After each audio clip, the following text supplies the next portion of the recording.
2026-2027 o'quv yilida Qoraqalpog'iston Respublikasidagi umumiy o'rta ta'lim maktablarining 1-sinfiga qabul qilinadigan 38.900 nafardan ziyod bola uchun 18 turdagi prezident sovg'alari olib kelindi.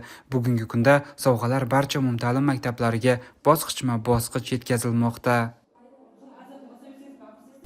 2026-2027 o'quv yılında Qoraqalpog'iston Respublikasında ulama o'rta bilim berу mekteplerine 38.195 balаны қабылдауды ереже қылғанбыз. Бүгінгі күнде де қабылдау davam etmekте. Мінекей осы балаларымызға hürmetli президентіміздің 12 атамадағы сауғалары жетіп келді. Бұл сауғалар жүре экологиялық таза һәм балалардың пайдалану үшін қолайлы.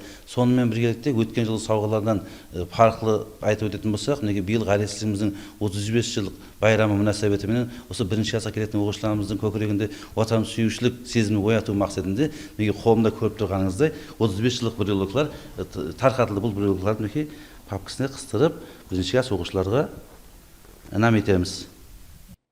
Farangiz Erniyazova ham bu yil Xo'jayli tumanidagi 15-oliy umumta'lim maktabining 1-sinfiga boradi. Bog'cha bilan xayrlashgan Farangizning quvonchi cheksiz, sababi u ham prezident sovg'asini oldi. Men bog'chada yozuvdi, surat soluvdi, әліппені öğrendim. 1-klassga baruga tayyorman. Bugun mektepke keldim, atamsının sovg'asini ko'rdim.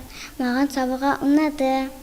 Биыл мектебімізге 1-класслар үшін 100-ден астам оқушы қабыл етілген. Солардан 2 қарақалпақ тілінде, 2 өзбек тілінде класслар қабыл етілген. 1-классларымыз үшін президент сауғасы уақытында жетіп келді. Әмместің таза оқу жылына таярлап класслар ханасына жайғастырылған. Сауғасының ішінде 12 атамадағы оқу құраллары толық. Құрметлі президентімізге рахмет айтамыз. Қаресізлік байрамы әммеге құтлы болсын. Bu yilgi, ya'ni 2026-2027 o'quv yili uchun mo'ljallangan prezident sovg'alarining to'liq ravishda barcha 1-sinf o'quvchilariga yetib borishni ta'minlash maqsadida elektron platforma orqali maktablar kesimida o'quvchilar ro'yxati shakllantirilgan.